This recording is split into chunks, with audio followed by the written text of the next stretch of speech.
I thought I was just spending the night at my friend's house, until his mother leaned close, smiled in a way that made my chest tighten, and whispered, "Careful, I might steal you tonight."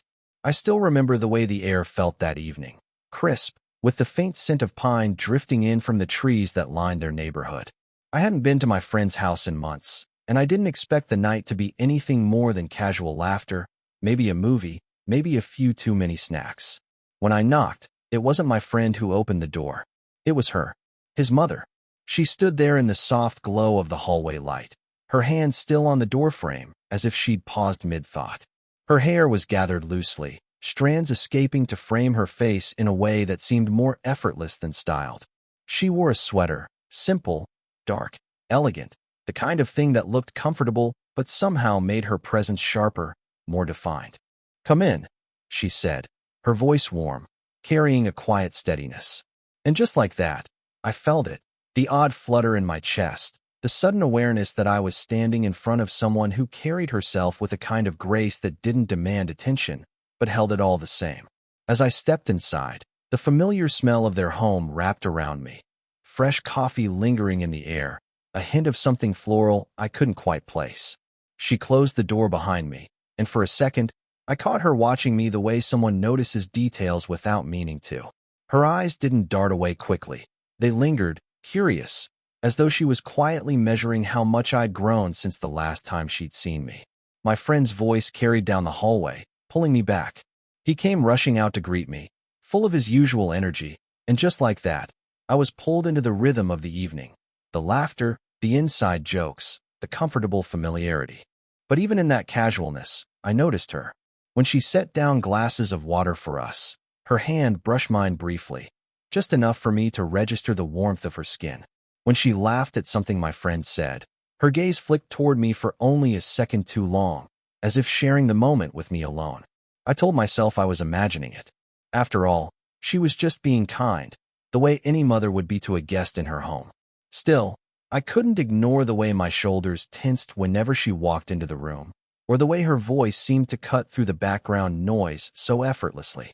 That night, the story hadn't even begun yet, but something had shifted. I didn't know what it was, not fully, but I knew one thing. Every time she walked past me, every time her smile met mine, the air felt just a little heavier, as if it was waiting for something. The night carried on in its usual rhythm, movies half-watched, jokes tossed back and forth, the familiar comfort of friendship filling the living room. But in between those easy moments, I felt something else weaving its way in, something quieter, something only I seemed to notice. She moved through the house the way light moves across a wall at sunset. Unhurried, natural, impossible not to follow with your eyes. Every time she stepped into the room, I felt the subtle shift, like the atmosphere adjusting itself around her. At one point, she joined us in the kitchen while we raided the fridge. My friend was digging through leftovers, narrating each container he pulled out with way too much enthusiasm. When she slipped past me to reach for a dish towel, her shoulder brushed against mine, light, fleeting, yet enough to make my skin tighten with awareness. "Careful," she teased softly, smiling as she steadied the towel in her hand. "You're taking up all the counter space." It was such a small comment, said with warmth, but it landed differently than it should have. I caught her eyes for a moment, brown, calm, steady, and there was no rush to look away. She held my gaze as if daring me to notice, and of course I did. Later, back in the living room, my friend was deep into retelling some wild story from college. She sat at the edge of the couch, not far from me, her posture relaxed but her attention slipping my way every so often. When she laughed, that low, natural laugh that made the room feel lighter, her hand rested for a brief second on my shoulder, as though the story wasn't just funny, but something we were both in on. The touch wasn't bold. It didn't need to be. It was the way her fingers lingered half a heartbeat longer than necessary, the way her warmth stayed even after she pulled back. I tried to tell myself I was imagining things, that she was just being polite, friendly, maybe even motherly in her own way. But when I glanced at her again, I saw that tiny curve in her lips, not a full smile, but something like a secret, as though she knew exactly how much space she was taking up in my thoughts. The room itself seemed to soften around those moments. The faint clink of ice in a glass, the quiet hum of the TV, the dim light from the lamp casting shadows across her cheekbones. It was all ordinary, yet beneath it, I felt that invisible pull between us. Unspoken, unnamed, but undeniable. And even as the night carried on in the same casual way, I found myself waiting for the next small brush of her hand, the next laugh shared a little too directly, the next excuse to be near her. It wasn't loud. It wasn't obvious. But it was there, a slow, steady current beneath everything else. The evening stretched longer than I expected. At some point, my friend drifted off. He'd had a long week, and by the time midnight crept in, he excused himself to crash upstairs. That left me still in the living room, half watching the soft flicker of the television and scrolling idly through my phone. I thought I'd be alone, but then she appeared. She walked in quietly, barefoot now, carrying 2 mugs of tea. The sweater she'd been wearing earlier was gone, replaced by a simple, loose shirt that hung softly against her frame. She looked comfortable, not dressed for anyone but herself. "I figured you'd still be awake," she said, handing me one of the mugs. "You always were the night owl type." Her memory startled me. The fact that she noticed something so small, something so true about me, it sank deeper than it should have. I thanked her, trying to steady my voice, though the warmth from the cup wasn't half as distracting as the warmth radiating from her presence beside me. We sat together, not close, but not far. The kind of distance that could be bridged with the slightest shift. The TV hummed low in the background, though neither of us was really watching. Instead, it was the small silences that filled the space. The kind where you hear the faint stir of the house settling, the distant hum of crickets outside, and the steady rhythm of someone else breathing near you. Then she looked at me. Really looked. Her eyes lingered with that quiet confidence of someone who's lived long enough not to fear being caught in a gaze. I tried to meet it without faltering, but the truth was, my pulse was already climbing. And then, with the faintest smile tugging at her lips, she leaned in just slightly, enough for her voice to drop into something softer, something that felt meant for me alone. "Careful," she whispered, her tone laced with playful warning. "I might steal you tonight." The words hung in the air between us, not heavy, but electric. My chest tightened, my grip on the mug shifting as I tried to swallow the sudden dryness in my throat. She laughed lightly after, as if to brush it off, as if it were nothing more than harmless teasing. But I felt the pulse of it, the way it wasn't just a joke, not really. There was a weight beneath it, a possibility she'd left open, whether she meant to or not. I managed to smile, shaking my head slightly, pretending I didn't feel the shift that had just cracked open between us. But inside I knew. Something had changed. The tea cooled in my hands. The room seemed smaller, the space between us impossibly louder. And as she leaned back against the couch, eyes still holding mine for one quiet, unbroken moment, I realized that single line had turned the night into something I'd never forget. After her teasing words, the night seemed to take on a different rhythm. The silence wasn't empty anymore. It was thick, full of unspoken things neither of us wanted to name out loud. She was the first to break it. "You know," she said softly, setting her mug down on the coffee table, "this house feels a little too big these days." Her voice carried no drama, no attempt to draw sympathy, just honesty, quiet and unpolished. I turned toward her, sensing the shift. She wasn't wearing the playful smile anymore. Her expression had softened, her gaze fixed somewhere past me, as if she wasn't sure if she was speaking to me or to the room itself. "My son's grown," she continued, a small, wistful laugh slipping through. "The noise, the chaos, it's all quieter now. Some nights I think I like it. Other nights, though," she stopped, her lips pressing together as though she didn't want to say too much. I could feel it then, the space between her confidence and her loneliness. She always carried herself with such poise, always in control, but here she was letting me see the cracks in that surface. It made her seem even more real, more human. Without thinking, I shifted closer, just enough that our knees brushed lightly. The contact was small, accidental in appearance, but she didn't move away. Instead, she drew in a slow breath, as if the nearness offered her something she hadn't realized she'd been missing. "I didn't mean to put that on you," she said after a pause, glancing at me quickly, almost nervously. "You came here to see your friend, not all this." Her words trailed off, but her hand gave her away. It rested loosely on her lap, fingers curling and uncurling in a restless rhythm. And before I could talk myself out of it, I let my hand rest lightly over hers.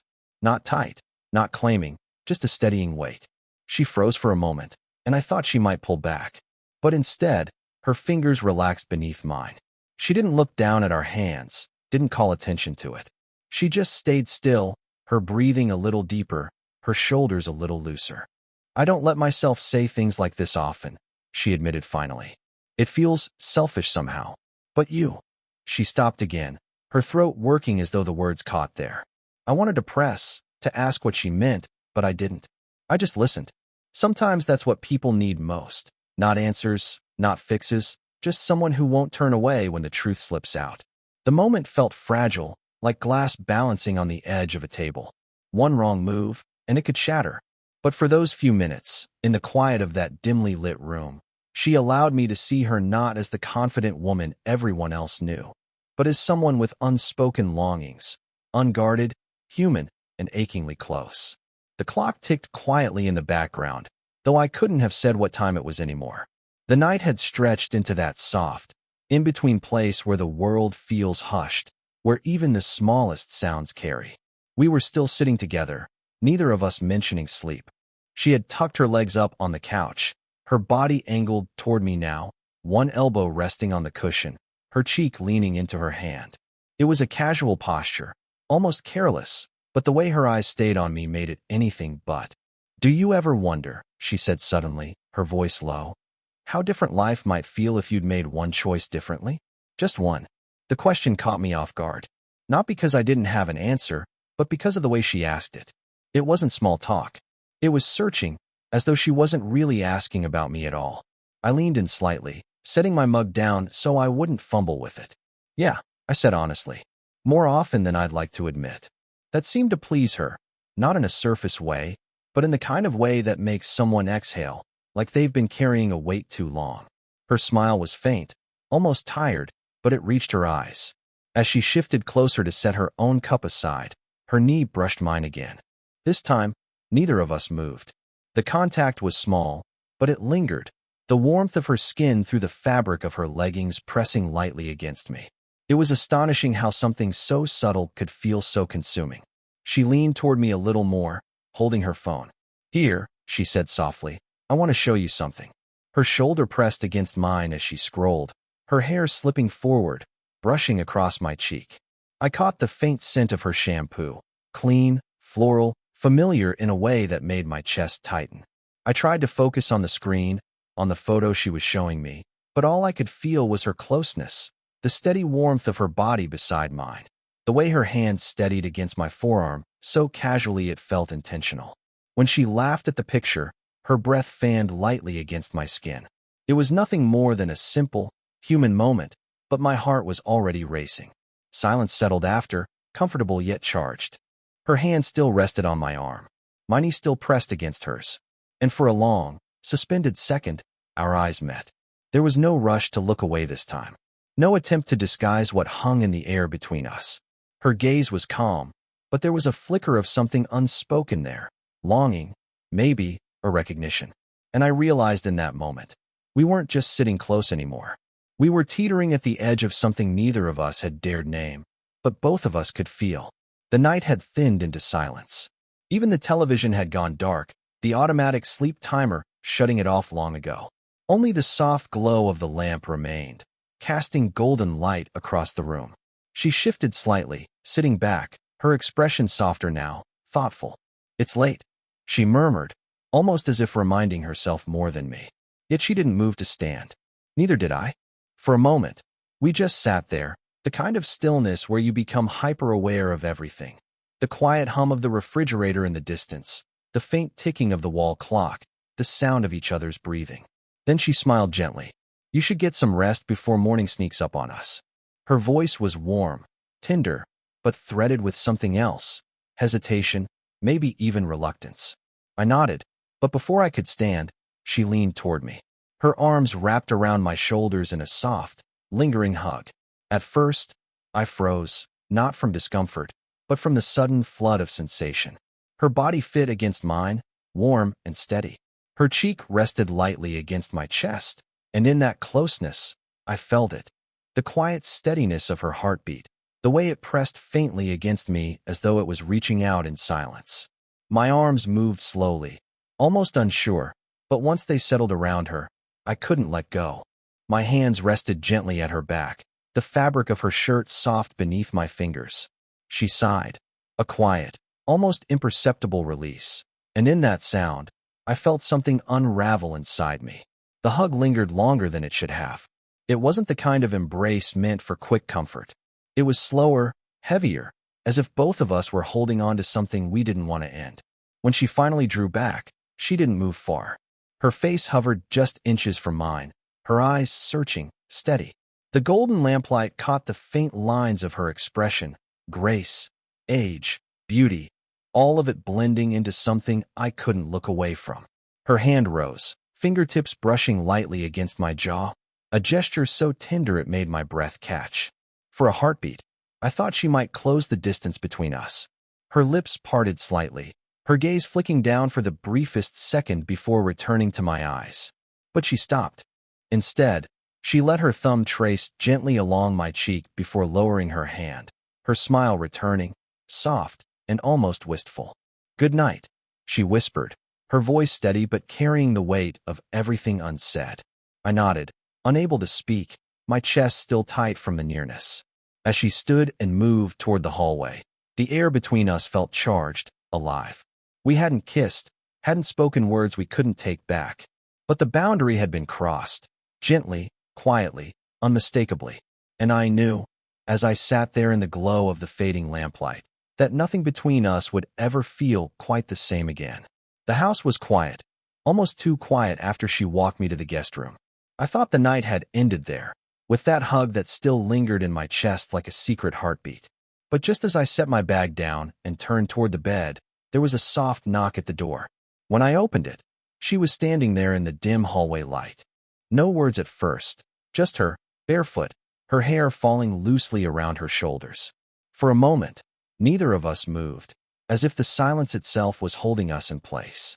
"I just wanted to say," she paused, tucking a strand of hair behind her ear. The confident woman I'd always seen seemed quieter now, her vulnerability showing through again. "I didn't mean to startle you earlier. That little joke of mine, about stealing you tonight. I hope I didn't cross a line." Her voice was gentle, but I could hear the uncertainty threading through it. And it struck me, she had carried herself all night with such ease, such composure. But here she was second-guessing herself, worried she had said too much. I stepped closer, my words soft. "You didn't scare me. Not at all." She looked up, her eyes searching mine, almost as though she needed proof. "No." I shook my head, a small smile tugging at my lips. "If anything, I felt like you saw me. And that meant more than I can explain." Something shifted in her expression then. Relief, maybe, or something warmer. Her shoulders relaxed, and she let out a breath that sounded like she'd been holding it for hours. Before I could say more, she reached out, her hand brushing back a loose strand of my hair. The touch was tender, deliberate. Her palm lingered briefly against my temple, her thumb grazing along my jaw.